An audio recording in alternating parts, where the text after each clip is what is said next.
Are we doing it live too at the same time? So I need to follow up with IT because I don't have a login account to push this live. So Okay. if people go to the town site, they can click on our Zoom and join us, which I see we do have guests, but it's Yep. not going to broadcast live on YouTube. They'll post it there later. Okay, no problem. All right. Yep. So it is, let's see, it's 7:02. It is April 14th, 2022, and this is a CPC meeting. And pursuant to Chapter 20 of the Acts of 2021, an act relative to extending certain COVID-19 measures adopted during the state of emergency, signed into law on June 16th, 2021. This meeting will be conducted via remote participation. No in-person attendance by members of the public will be permitted. All right. So the first item on the agenda is to call the meeting to order, which just did. We do have a quorum. So to start off, we have a library update. Let's see, I think, let's see, Doug and Jane, I think is that right, Freddie? Who we're gonna talk to the library update? Janet Maney? You there? All right, I'll bring over Doug and Janet also. Yep. Okay. All right, they're coming over.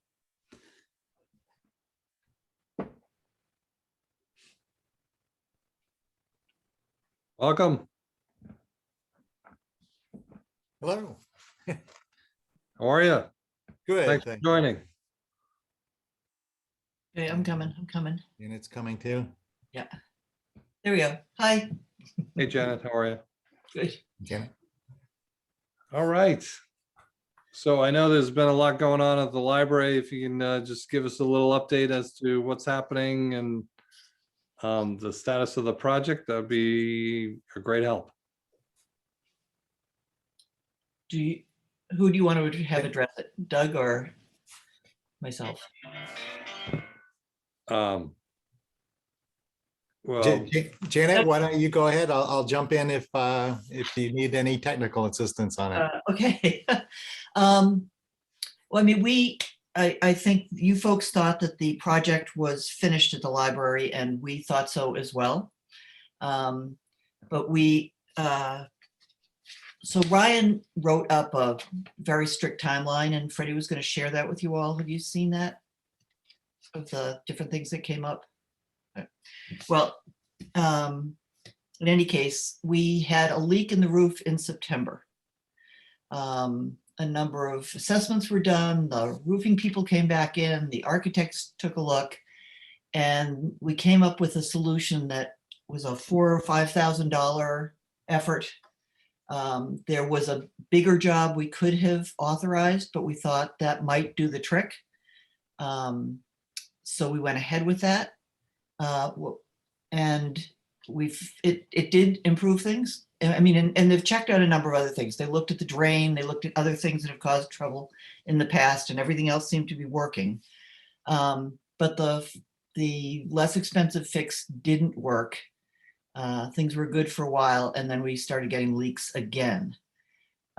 What they've found is that really the stone going around the top of the old building is porous.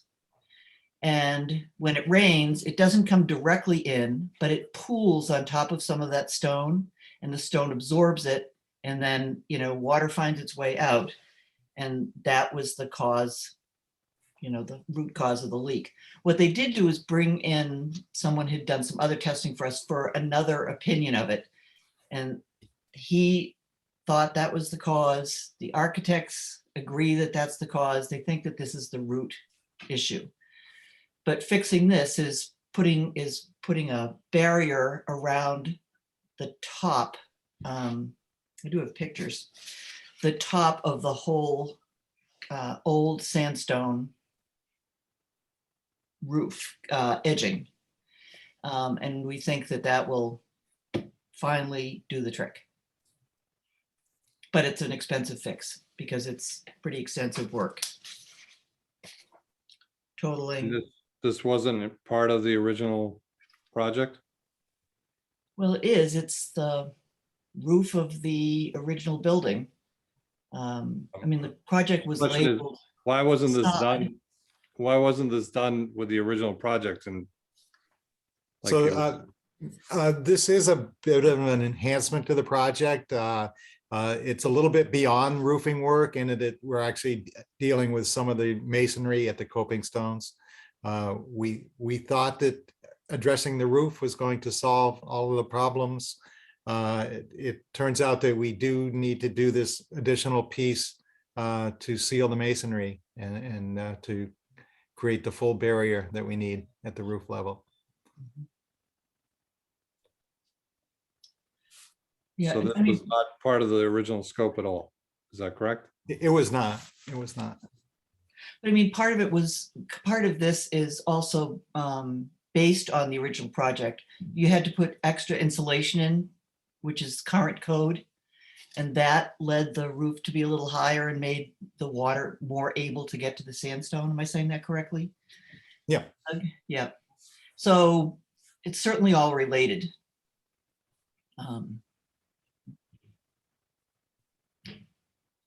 So, Yeah. At this, do we have a price for what this is gonna cost? Yes. It's $35,712. And Freddie, I don't have in front of me that, do you know how much is left in the accounts? I Give me a minute, I can find out. Yeah, I have that written down too.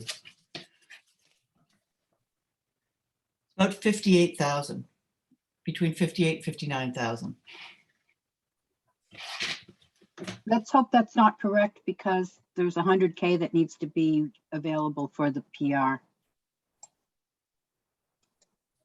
Let me double check. Jenna, is any, so Freddie mentioned the PR, has any progress been made on the PR? Maybe we could do that as a separate question, like.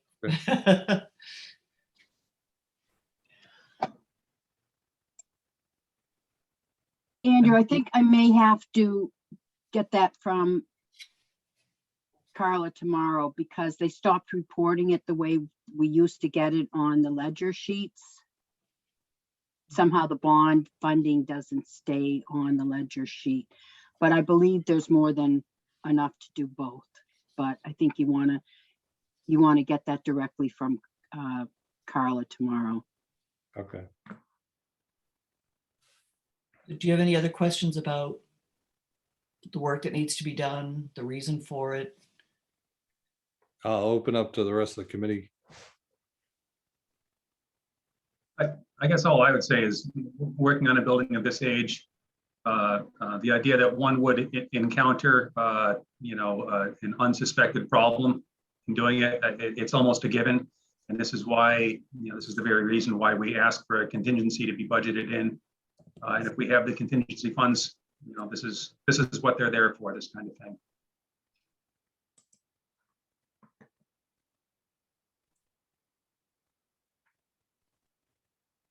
Any other questions? Yeah, I mean, I guess I just have a basic question, why wasn't it part of the initial scope of the project? Did it not seem like it needed this amount of work, or can you just talk a little bit more on kind of why it wasn't considered originally? Yeah, I think none of us were really aware that that was a source of leaking. We had addressed the roof. We had a roof that was inspected by the manufacturer and is under warranty, and we thought all problems were solved.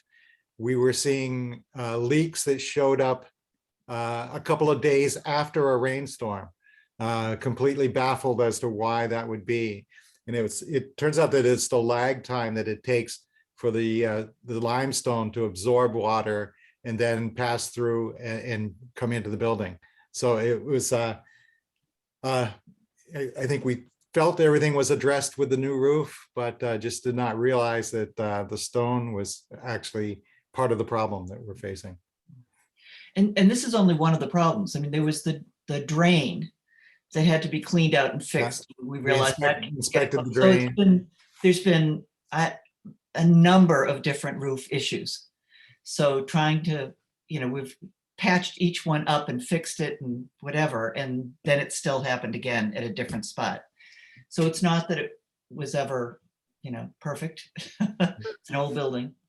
And we Yeah, so haven't, what you're saying is there hasn't been any work done that didn't need to be done because it wasn't actually causing an issue. There are several different issues that are kind of adding up, and this is one additional thing that has come to your attention. that's a good summary of it. Yes. Okay. Can I jump in, Andrew? Yeah. So is this going to be done by Cal? Cal has, Cal Hess, yeah. And will a full scope be written out of what's happening that the CPC can get? It's interesting, there's money left in the purchase order for them, and supposedly, according to the most recent report I got from the town accountant. So did they have a contract and they didn't use all the funding that you were expecting them to? I believe purchase orders are only based on what you've already agreed to pay them. So I'm just wondering if there's any other bills coming due from them, or is this just money left in purchase order that you didn't spend?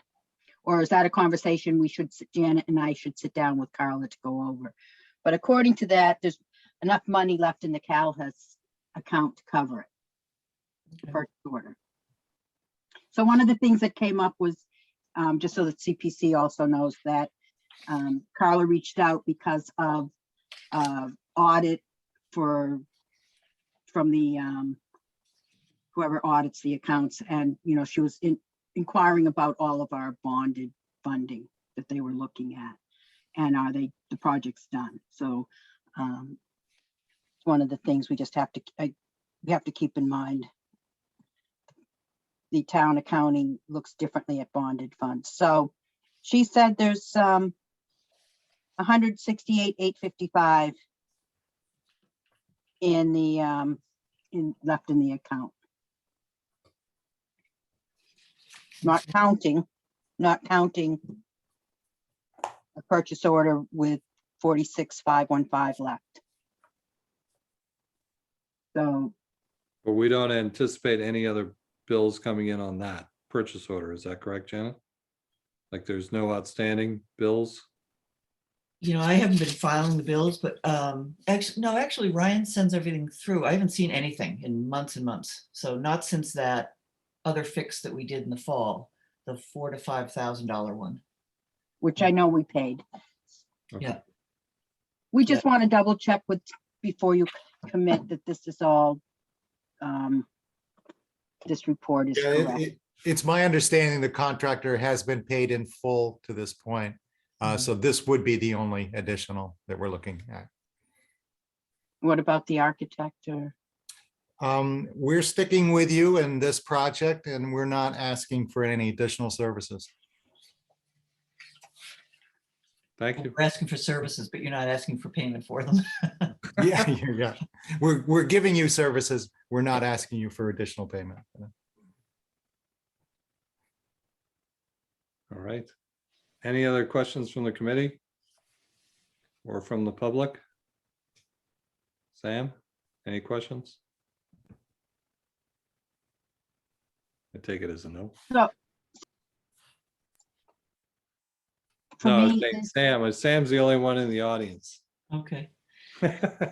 so my takeaway is I will connect with Janet and Carla to ensure the funding are as I just reported, enough to cover it, and if this will come out of the old purchase order or if they will need a new one, because I don't know how those close out if it's a new, if it's a new, is this a contract you'll have, or?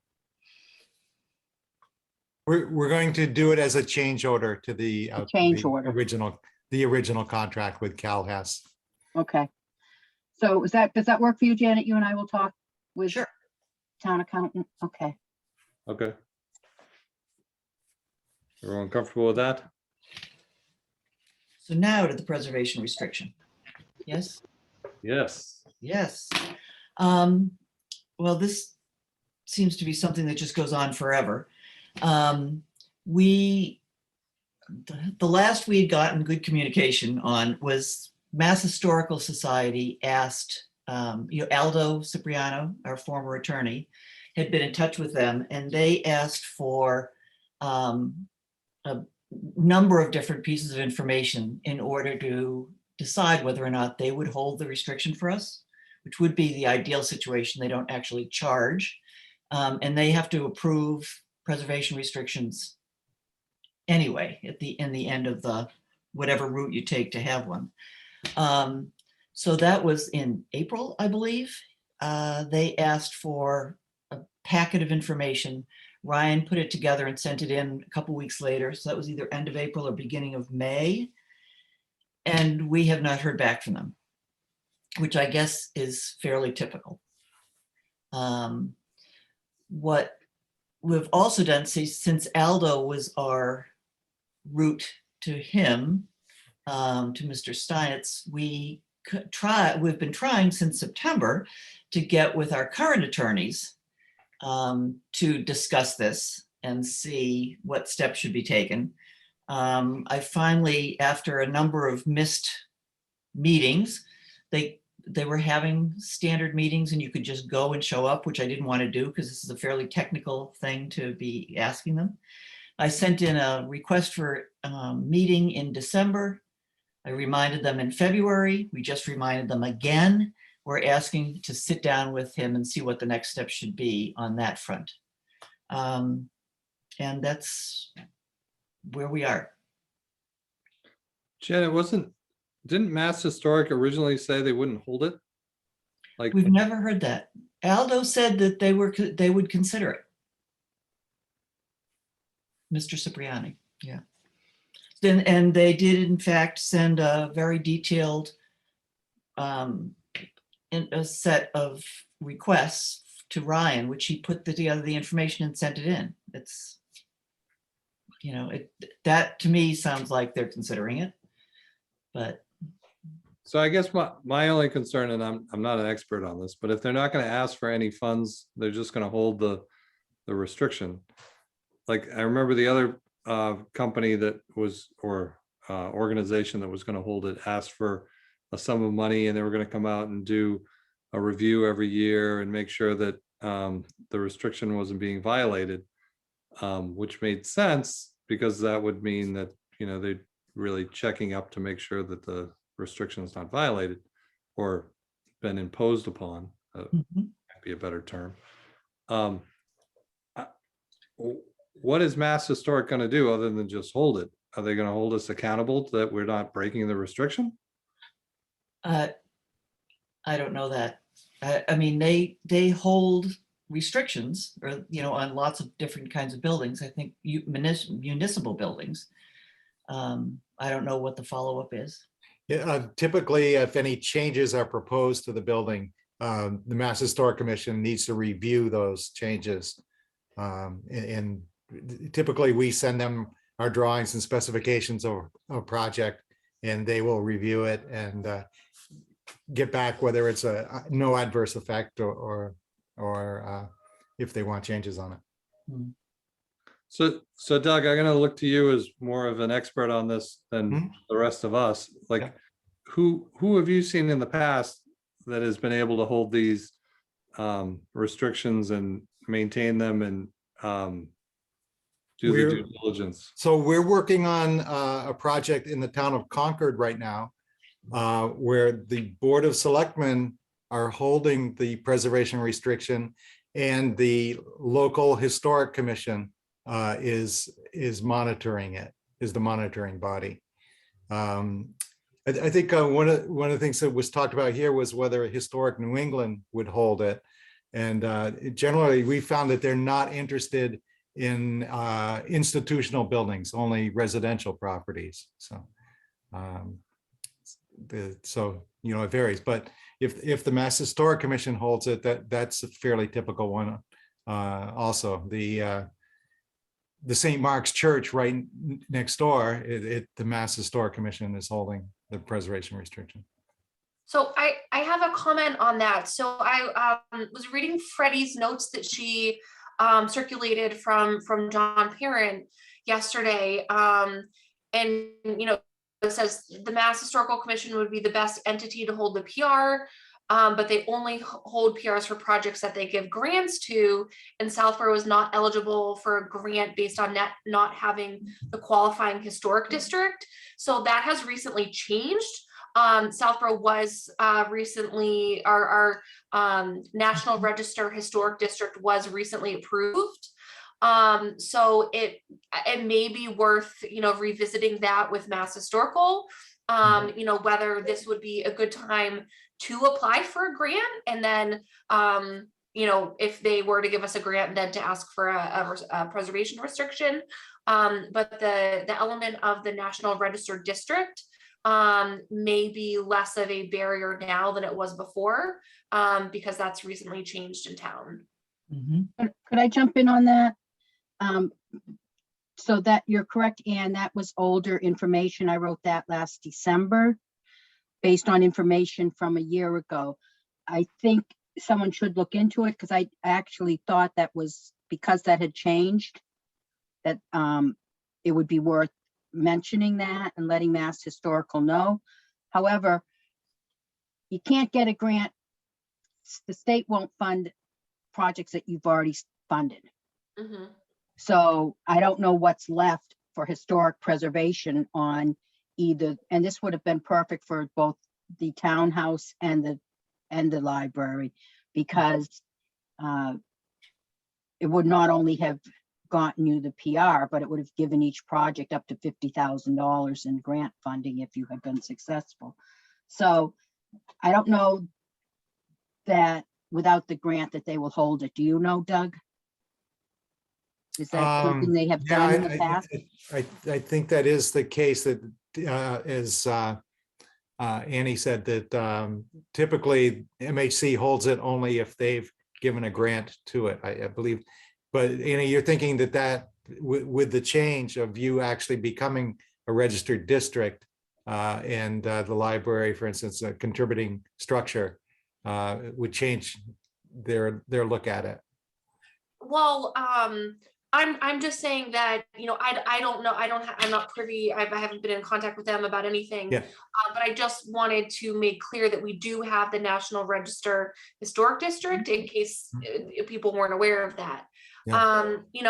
Freddie, I get what you're saying about, not, giving grants for past projects, but perhaps, there could be, a new project or another project, like maybe you apply for a grant, for this additional roof work, or something like that, as a means to, get a grant from the commission and apply for the PR. Yeah, the MHC will give multiple grants at next door at St. Mark's Church. We're working on the second grant there. So they will give multiple grants. The question is that I would ask the committee to consider. How imperative is it to get the leaking roof fixed right away? When is the grant funding for this Mass Historical? When does it open and close? Can you get a grant submitted for that payment right away and get the work, not hold up the work so you have a leaky roof? So yeah, Freddie, we just missed the recent cycle for the Preservation Projects Fund. They took in their grant applications on March 18th. So they'll be awarding later this year. So it's another whole year for the next cycle. And I know Janet and Ryan are collecting water in buckets now in the library. So I think Don't they do emergency ones? Isn't that what St. Mark's got the first one? Yes, was an St. Mark's first emergency? one was an emergency grant. Yes. So isn't leaking water, although the fact that we have money in the bank kind of Yeah. makes it less of an emergency, but Yeah. I think given our, I don't want to call it a dire situation, but we're pretty we're very motivated to find someone to hold this restriction. I just feel like it's a really good opportunity that we should be looking into, not only for, funding opportunities now that we have the National Register District, but, also a really reputable way to get our preservation restriction held. I worry about leaks, I mean, Doug, you could speak to this better, but I think that, if you let water continually run through things, it causes other damage. Yes, yes, indeed, yeah. And that doesn't seem to make, Yeah. that makes And, it, for the $35,000 we're looking at, MHC grant would be, they would only give you half of that. You'd be required to match the remaining for the amount of effort that goes in for an application for a $16,000, $18,000 grant is not really worth it, in my opinion. The effort wasn't really for the grant, but for the PR, right? right. Yeah, yeah, yeah. I see. It's Yeah, 100,000. no reason to not go forward if that's the case with if MH. The problem is MHC is so overloaded, understaffed that it is, it's taking years to review these kind of things. Is there any way to try to reach out to them and give them a little nudge to see if this is still feasible or not, or we just have to wait? We're, we're trying to get together with our lawyer. The preservation restrictions are pretty, if you've seen them before, that's not something we can just draft up. It's a legal document. We need to bring a lawyer in on this process at some point anyway. Hopefully he's got some experience with Mass Historic, as Mr. Cipriano had, and can make some contact. Or if we truly can't find someone to hold a preservation restriction, my other question was, what other legal protections exist? What can you do instead of that? Can you do a deed restriction? Can you Jenna, it was part of the warrant article that got passed. Right. So we'd have to have that modified. Yeah. Yeah, then we're gonna have to. We keep banging our heads against a wall that doesn't seem like it's going anywhere. So I thought at least pursuing other alternatives. I don't think there's any controversy about everybody wanting to preserve this building. Sometimes there's two different sides and everybody has a strong opinion and a strong case and someone wins. I don't think that situation exists. So if there is some other legal way to protect it that everyone was comfortable with, I'd at least like the lawyer to let us know if there's alternatives. Yeah, I think we should exhaust everything first in the preservation restriction side, considering that's what got approved at town meeting, before we start going and like, oh, we have to reinvent the wheel. Personally, We're working on a project right now where Preservation Worcester is holding will be holding the preservation restriction. So there might be another possible avenue for this. We have actually looked, the website says they just do the city of Worcester, but we have put an inquiry in to ask them if they consider it. We're part of Worcester County, but yeah. okay. Any other questions on the preservation restriction piece? All right. Can I ask a question?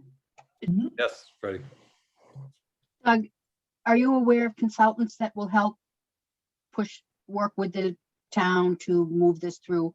We all know that you need a PR, you need an attorney to craft the PR, but we're talking about helping to find a suitable organization to hold it.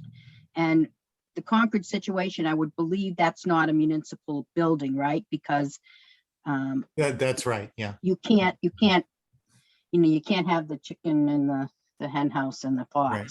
Yeah. Whatever, what's that? This is it mutual, I forget what there's a law against it. So that's not an option. Merger doctrine, yeah. Thank That you. is true, right? So, yeah.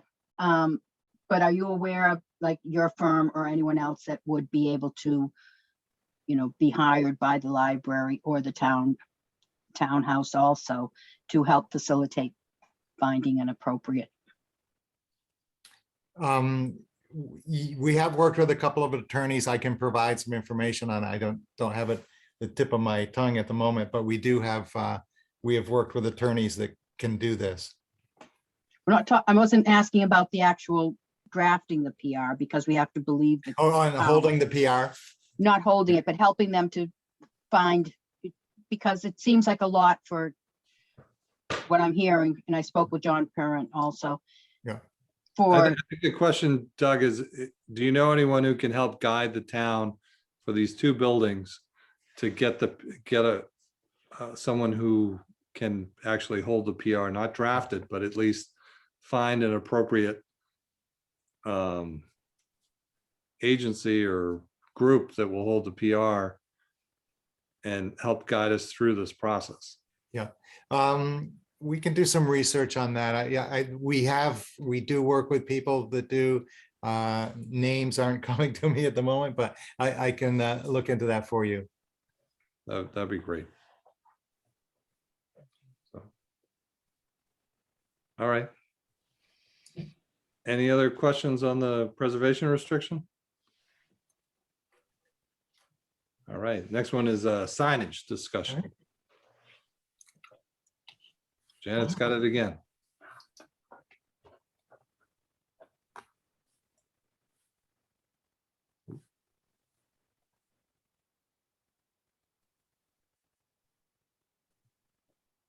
We lost her. can I, Jen, did you see a text I sent you? Oh, yes.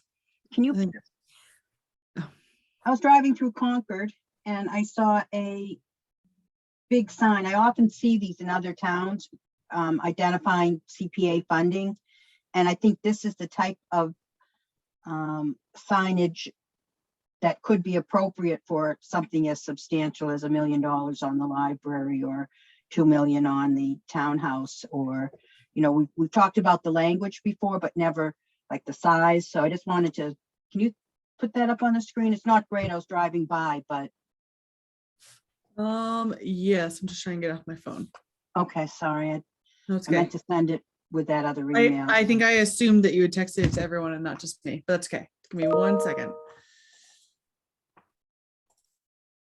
All right, I will share this. So you can see this. Yes. Gotcha. Can you show the other one that shows like how big the building is? That just lets you see its CPA. That looks really Oh. nice. Yeah, it's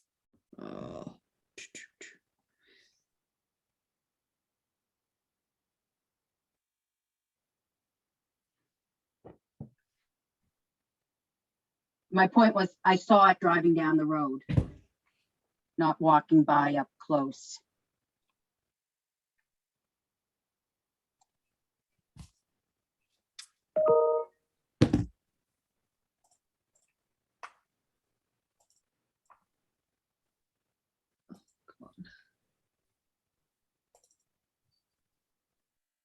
oops.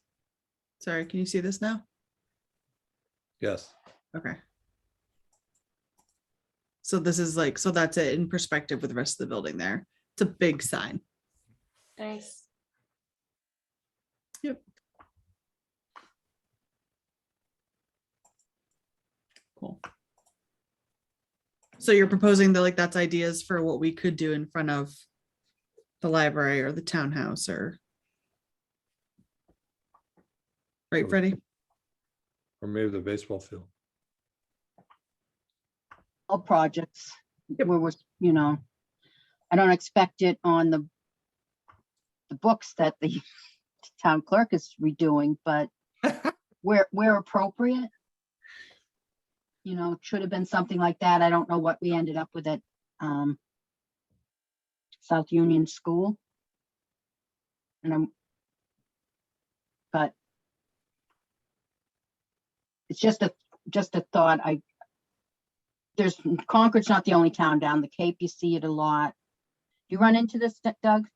Yes, yeah, signage? quite frequently, actually. Yeah, the City of Boston that has one, theirs is quite small, actually. It's only 2 feet by 2 feet, but and not very well designed. But but yes, another thing that I've seen done is when there's joint funding, say on an MHC Preservation Projects Fund, they're required to have the sign. And I've seen CPC funding added to that sign as well. You know, the red ones, the famous Preservation Works signs that you see that are red and white.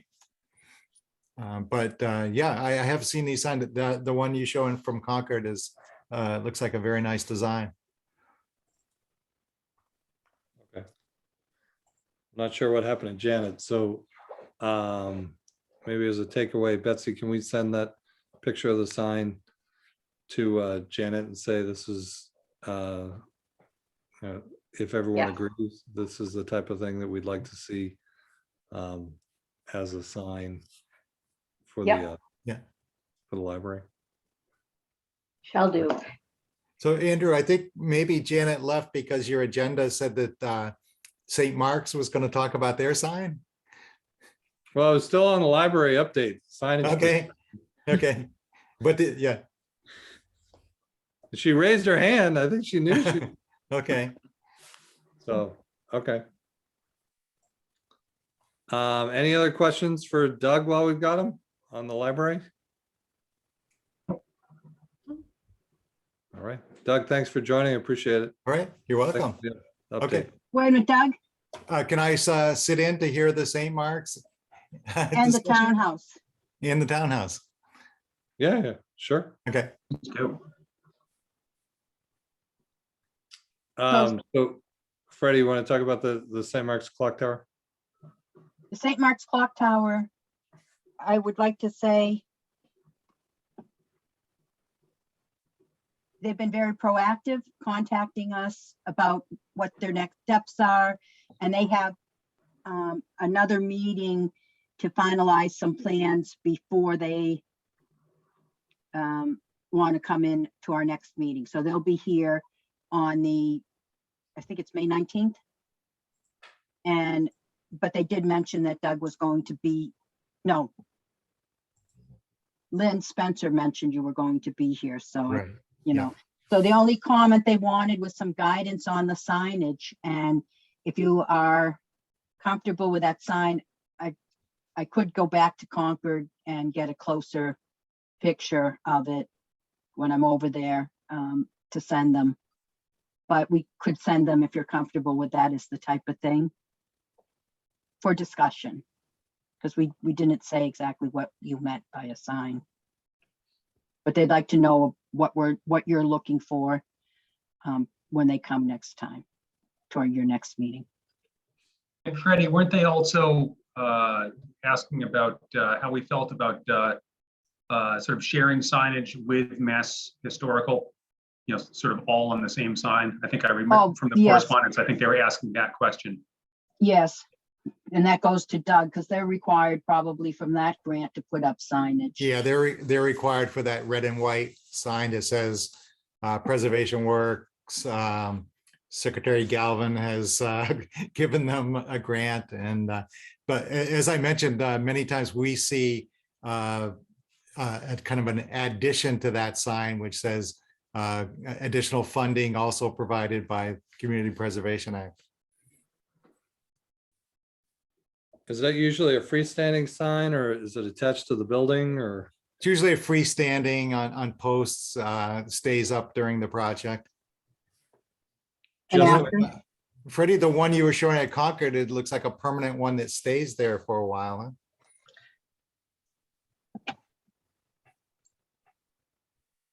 Yeah, our For the understanding, CPA, it's not looking for temporary signage. Hmm. It's a permanent sign. Yeah, yeah. So I guess that answers that question, because we would be looking for some permanent signage there. Okay. yes. I mean, ideally too, I know for the clock tower, there's two entrances. It'd be nice if there was one on either side of the entrance going into the church. Personally.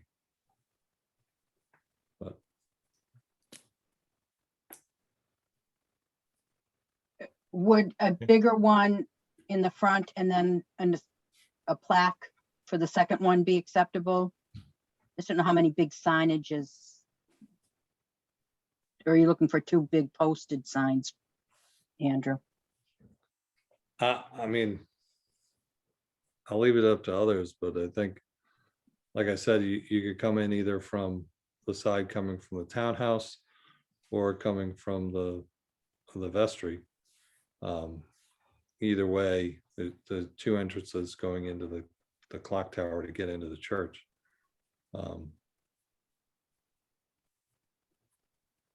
But, you know, I don't know if it could be big enough and it was just attached to the tower itself. I'd be comfortable with that, but I'll leave it up to the rest of the committee.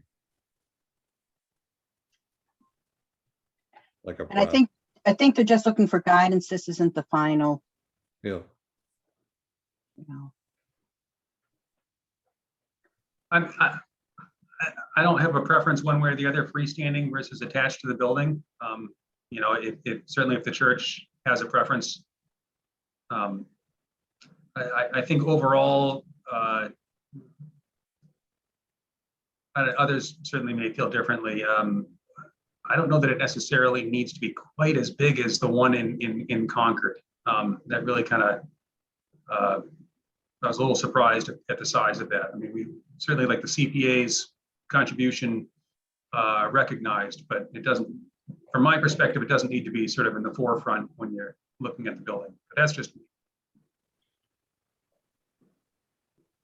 I think one of the points is to let the community know. It's not necessarily just for the people going into the building using it, but Gotcha.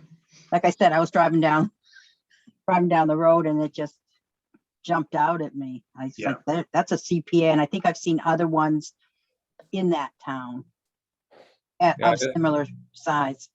I think we don't want to take credit for the entire building, though. We just want to take credit for the clock tower. So that's why I was thinking attach it to the tower itself. Yeah. And be specific that CPC funds were leveraged to restore the clock tower, not the rest of the building. Because I don't have the language, you're right, Andrew, that could have been the whole building restoration, similar to what is going on at the townhouse and the library, though. Which, Correct. No, yeah, this is just for the clock tower we're talking.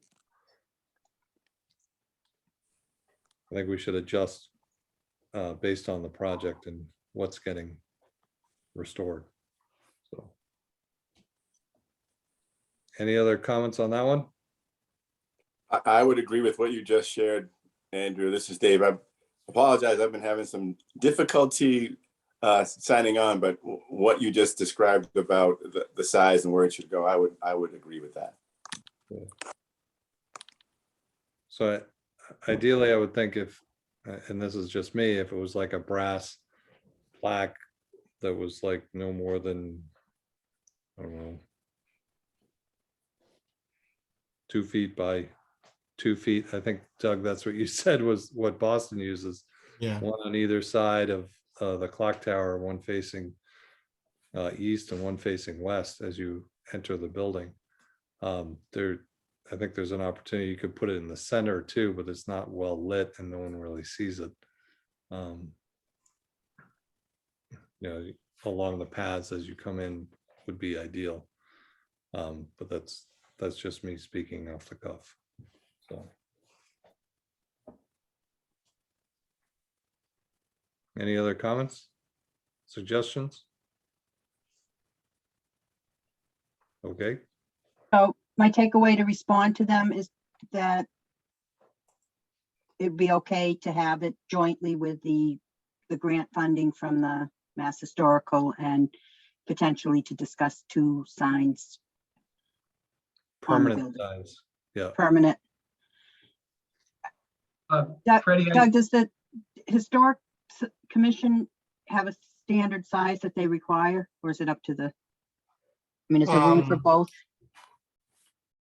Yeah, theirs is a minimum that, again, it's a temporary sign, but the minimum is 4 feet by 4 feet on the Mass Historic Commission sign.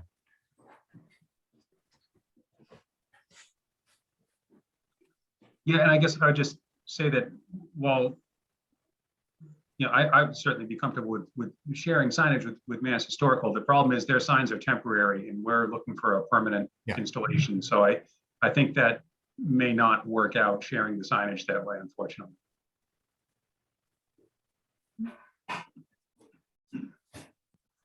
Agreed. So I'll give them some guidance and then to discuss with the full committee when they come in next month. Sounds good. Okay. So the next update was for the townhouse preservation restriction. Ready?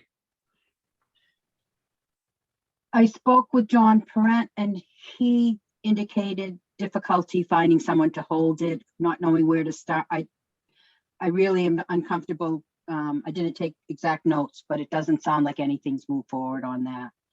And he suggested that the CPC should look into how to hold a PR because they're not skilled in it and we're the ones who want it. And I'm like, the warrant article required it, not the CPC. Correct. So, but if there's a way to, again, Doug, for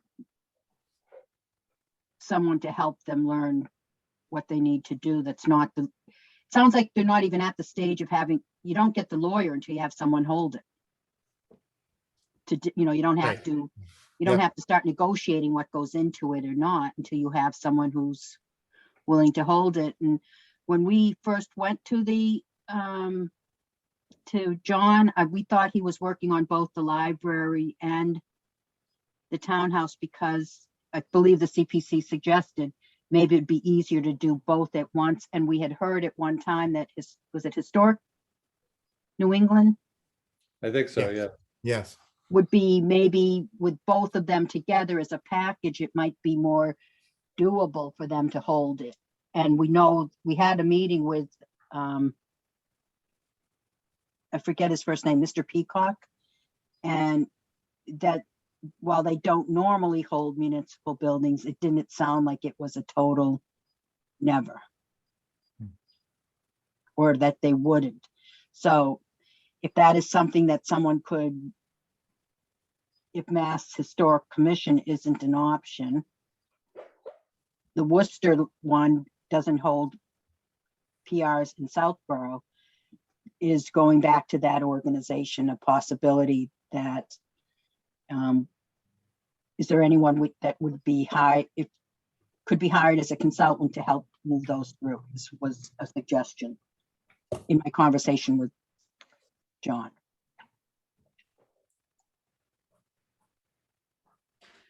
Is there like, whatever is it CPC or CPA, whatever the org is? Like The coalition. Yeah, the coalition. Yeah. Will they help us find someone? Because now that we have two and they're big ones, you'd think we could find someone we could pay to shepherd us through this process and get us the restrictions. It would be worth reaching out to the coalition to find that out. I mean, you can't be the first people who've come across this. Yeah, that's something, especially where they recommend this, right, in the funding. Yeah. I feel like there's somebody who should know how to do this. I had reached out, I can do it again. It wasn't in their ballpark of a service they provide, but I can ask again. I did comment to Stuart, the executive director, that it's something certainly the coalition should be working on. They were asking how they can help their CPA communities. And I was like, well, you could help us figure out how to hold these PRs if shouldn't be this hard if it's the right, it's the right thing to do. Or even So, like a list of people that will help us, just like, how do we find that person? I can reach out to him tomorrow. Well, they're not next week. That'd be great. Thank you, Freddie. But back to my original question to Doug, is that something a firm like yours could do or not? I mean, for pay. We don't, but I can look for some of in the preservation community. Certainly, we in contact with other professionals that that would do that. So let me see if we can pull something together for you on that. And the final thing that stuck out to me from Janet's conversation is maybe, does the CPC want to reach out to the selectmen or do you want to stay completely out of it? That it just seems like a long time that the library has been waiting to hear about town council giving them some advice. And ultimately, these buildings are owned by the town under the selectmen's.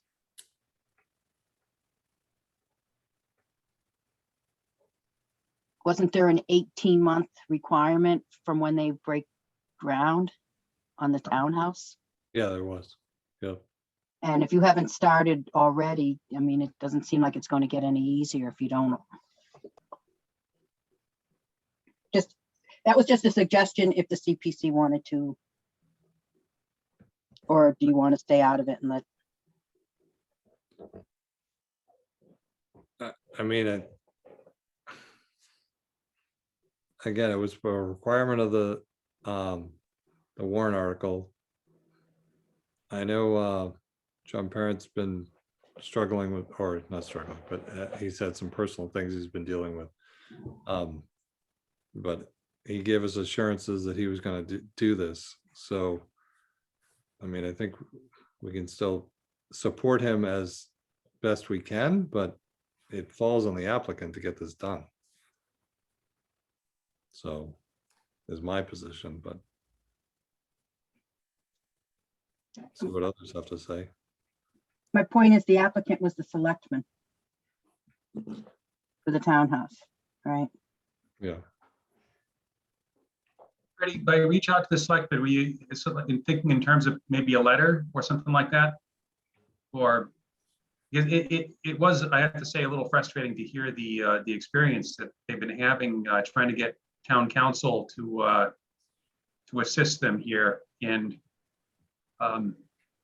you know, maybe if we could somehow encourage the selectmen to direct town council to attend to this matter with some urgency.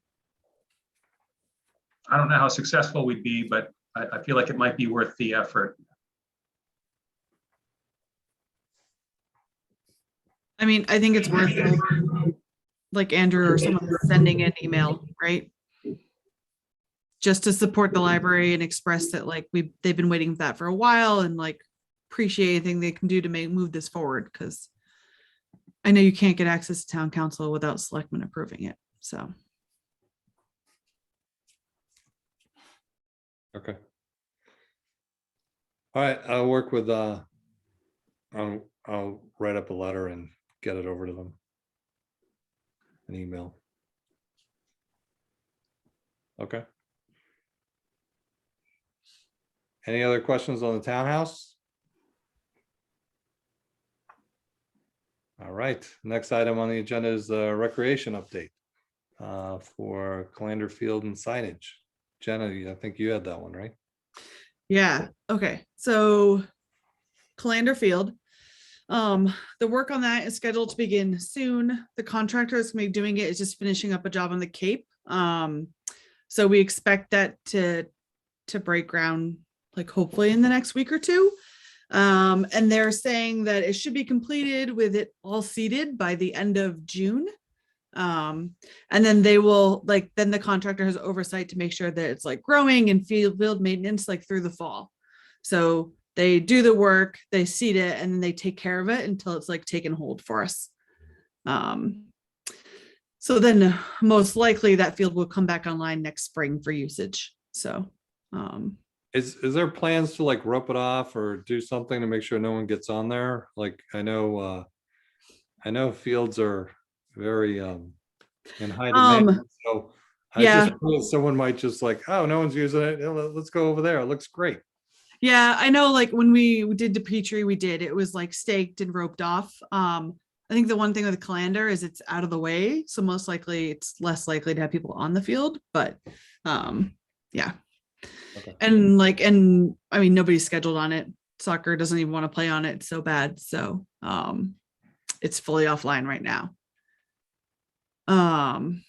Let's see, so Neary Lights, so that is scheduled, and in the next 2 to 3 weeks the final pole should be installed and it should be connected and the lights will go on. Sorry, and this is the Richardson tennis court lights by Neary. So those ones should be up and working in the next 2 to 3 weeks. At Mooney Baseball Complex, that one there is like, it's another one of these cases where the paperwork got like put on the shelf and we had to find people in order to like unstuck it. But we just got recently in the last week or so, the paperwork to submit to get a date to turn it on. So that has been all like submitted through through the mail with all the tracking, so I could see when they got it. And we're expecting in the next 4 to 6 weeks that date will be scheduled. So that pole will go in and then connection will go up. So 4 to 6 weeks and the Mooney complex lights should be on. So do you think we'll have like half a season at least for baseball, or you think it's gonna happen this year, or it might be next year or fall? They'll probably turn on the end of the spring season, but it'll be available potentially for summer if needed, which it might not actually be for summer, but definitely it will be on for the fall. So we are hoping like maybe we'll catch the tail end of this season. And this is like, we have been 100% at the mercy of the electrical company. Like we have no control over this at all. We, for whatever reason, got traction on the Richardson lights, and the caseworker that was working that one, we got them to actually go digging around and figure out who owned Mooney Lights so we could try to hunt them down and figure out why it wasn't moving. So this has been like sleuthing across all parties, and baseball's been offering, like trying to help to figure out how to get this moving. But it is progress, that all the final paperwork is there. And now we're just waiting for the date for Mooney to be scheduled. Okay.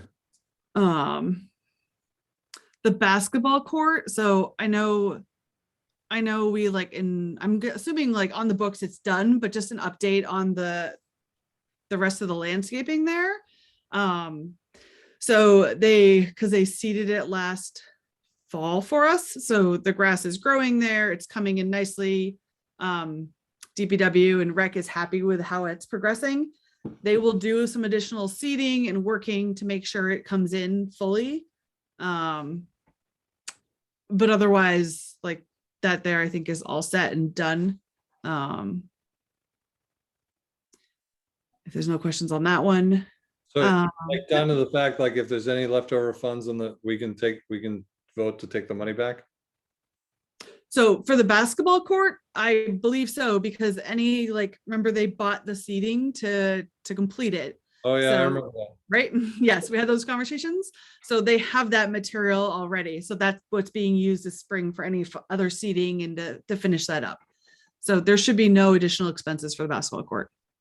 Okay. Yep. The other thing is, while we're talking about signage, I can show you, Rec bought all the signage to catch up.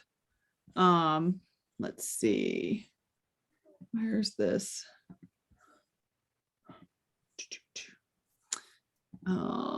Whoops. Here, let me just share this so you can see the signs. So they bought their metal signs, they're 12 by 18, and they're going up over the next probably 2 weeks. So these will be going up at the fields and at the like the playground, the basketball court, stuff like that. And catching up on older projects as well. And then the one that is unique and a little bit different is that in order to put the sign up near the volleyball court, they actually have to install a post. So that might take a little bit longer, but it's on DPW's work order to get done over the next couple of weeks, is to install all of these signs and install one at the volleyball court. Great. So these are metal signs, you say, looks like there are holes in it to screw into something. Yep, they'll attach on to like either most likely on the fence or right there by the fields. Yep. Okay. Like there's like lots of times there's metal gates to walk into the tennis court or metal gates to get into the field. They'll be attached probably right to the side of those gates. That's where we typically have other signs and rules and stuff like that. They should be going right in the walkways. Great. Yep. Any questions from the committee?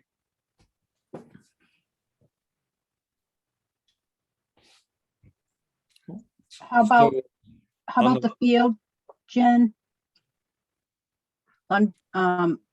Sorry, I've got that in the brain. Calander Field.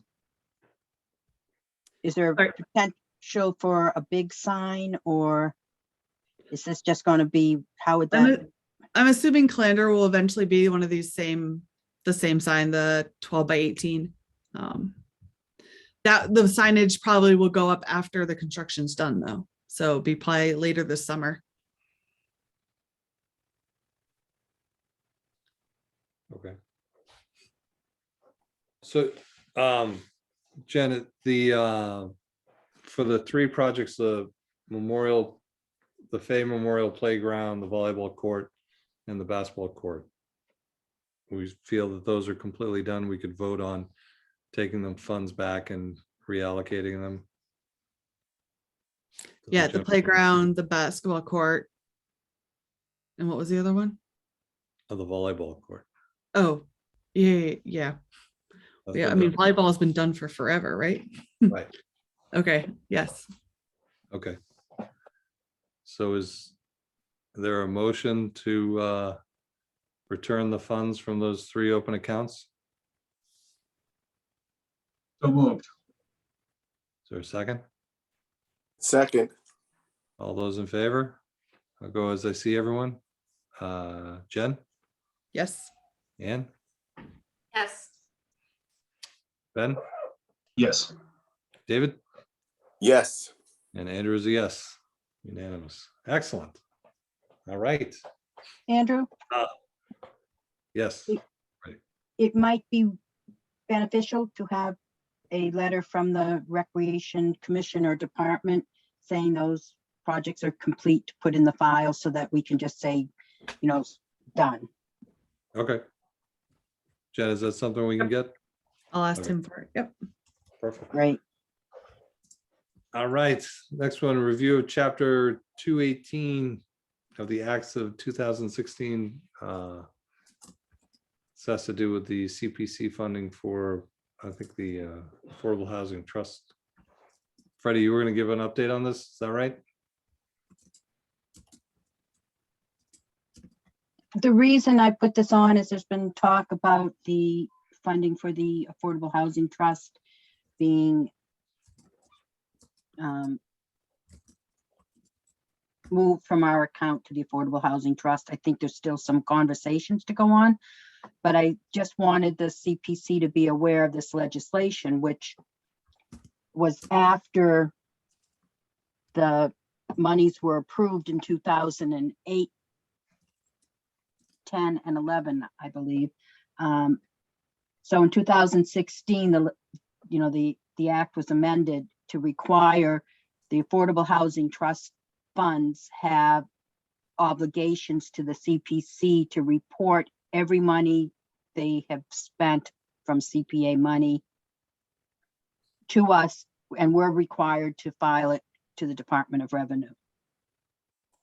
And that's not insignificant, and you want to be sure you have a proper reporting process in place. I think working with the town accountant will be very helpful, but accountants, might set up a good program and then, they move on or not. So I think the CPC wants to be aware of, what the requirements are and how you're expecting them to report to you.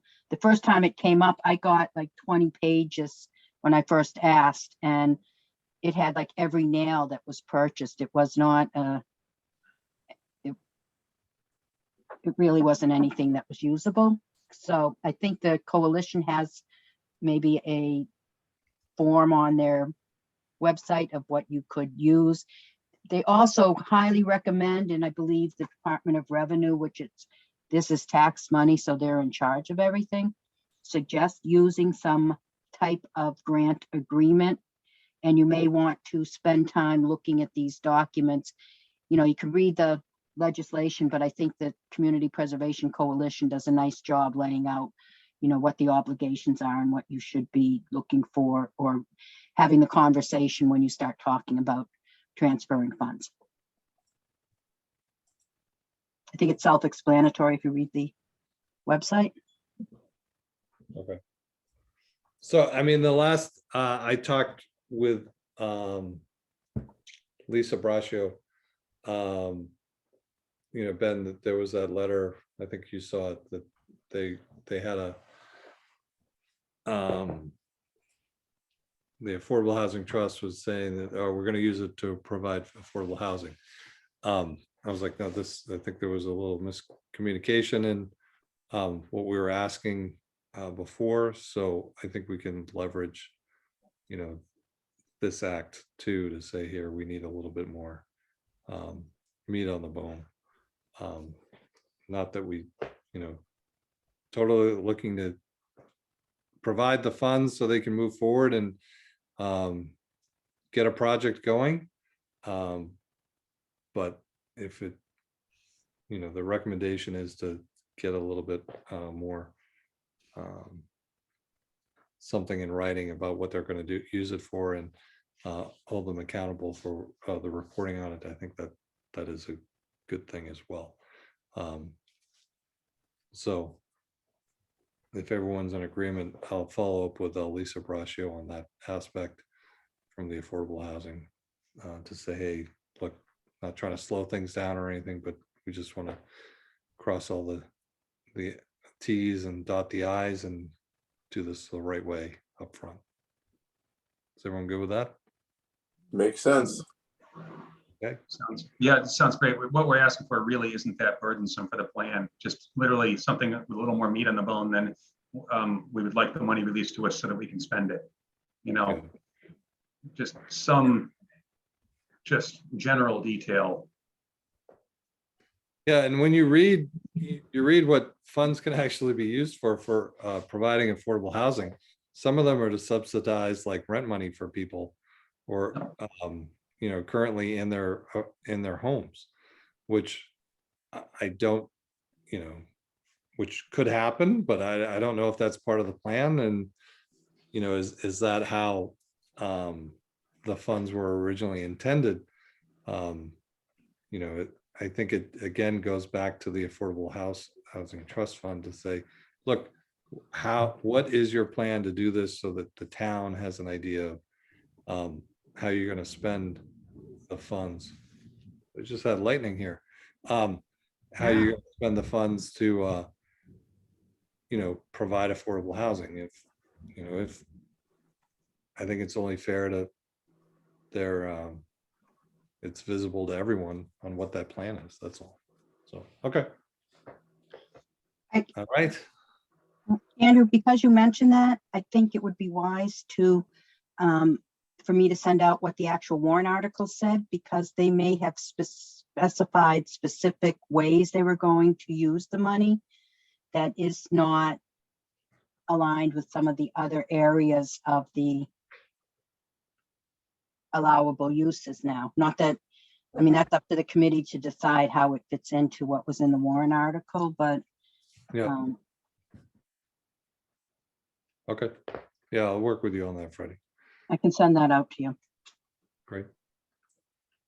Next item was timeline for activities for annual town meeting. So I know, I think the warrant went to print this week. I think it was on Tuesday. Right, Freddie or Betsy? You guys know? I had the final one emailed out. I didn't read it. It was in my inbox, but I don't know if it went out to print. Yeah. I think they voted on it at Tuesday night's meeting, the selectmen is what my understanding is. Okay. And then the other piece too, I did hear is that the moderator might be looking to combine like regular non-controversial items. So like maybe our budget, or, you know, the Burnett House, the library, if there's, you know, items that don't need a lot of discussion and usually just get passed, group them all together and do one fell swoop to try to speed up the meeting. Again, that's what I've heard. I didn't hear that from the moderator. That was more of a planning board discussion that we were talking about, that was being discussed. So, but I think that happened at the last one where there was a number of ours that got bundled into one sweeping article that got passed. So that would be another piece. Other than that, I mean, we typically have a meeting right before town meeting. If there's anything that pops up. So we'll look to plan on having that. Is that already scheduled, Betsy? Do we have that as a placeholder? Sorry. I to throw believe we that do. out. Let me look at the calendar. I think we do. Hold on. Yeah. One question, did the selectmen give an opinion on the Hen advisory on? They never contacted you to go and meet with them, Andrew? Never contacted me, no. So they have no opinion on any of our articles? Is it your knowledge? Well, they always seem to have an opinion. I just would say, I just don't know what they are. Sorry to interject here. So my husband Andrew is the vice chair of advisory. And he said they have actually tried reaching out to have you come to one of their meetings to discuss the CPC articles. So I don't know, maybe it's gone to like your town email or something. But I know they're interested in connecting to talk Okay. about that. All right. I do not see a meeting prior to town meeting scheduled. All right. So Ann, can you just forward in my the mills.asm one that I use? Yeah, definitely. I'll let them know. That'd be great. Okay. Do you want us to put one on the book a half hour before town meeting in case anything comes up? Yeah, I think that would be best if we have a placeholder for that, just in case. Betsy, I'll work with you because it's at a different place. We'll have to figure out where they would give us a room. That would be with town clerk, maybe. Okay. All right. Any other questions on timeline or activities for town meeting? All right, next chairman's report. I got nothing else to update. I think we've covered all the hot topics. So the next one would be minutes. Is there a motion for approve the minutes from our last meeting? Got just a couple of minor edits. Yeah. Let's see, page 2. Okay. Let's see. Where did it go? Here we about halfway down under project updates. The line starts, B. Smith quoted the last sentence regarding, I think it's returning the flag rather than turning. Oh, sorry. Oh, no problem. And then at the very first sentence, top of the page of page 3, B. Smith added that the MOU was signed with the wording of the addendum regarding, I think, return of the flag is what we were talking about again at that. Okay. That's All all right. that's all that I saw. Thank you. Sure. I have one other comment also on page 3. It's in the chairman's report section. The second sentence in the Affordable Housing Trust Fund paragraph, it says B. Smith and A. Fath spoke to Shopsy to ask for their plan. I think that might have been a Mills, not a FAF, because I didn't participate in that conversation. Oh, So I just okay. I just want that, you know, that you know, brief update. Okay, super. I'll change it. All right. So is there a motion to approve the amended minutes? So moved. Second, all those in favor? Jen? Yep. Ann, Yes. Ben, Yes. and David? I'll have to abstain, not having been at the meeting.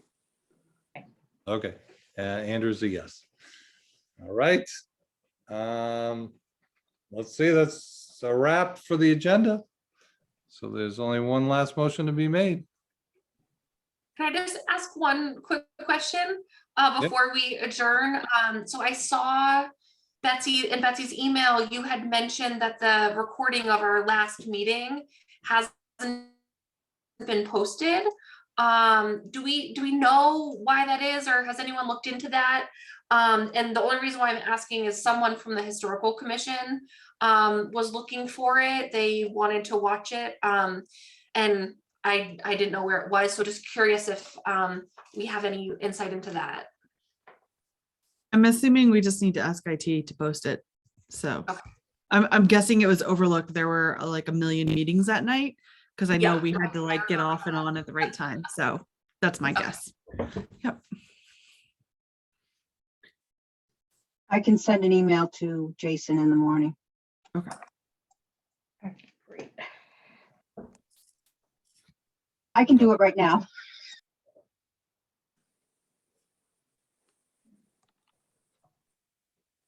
Any other questions? Is there a motion? Motion to adjourn. Is there a second? Second. All those in favor? Jen? Yep. Ann? Yes. Ben? Yes. David? Yes. And Andrew's a yes. Hey, Freddie and Betsy, thank you again for all you guys do. Appreciate it. Thank Make it you. so Thank you. efficient.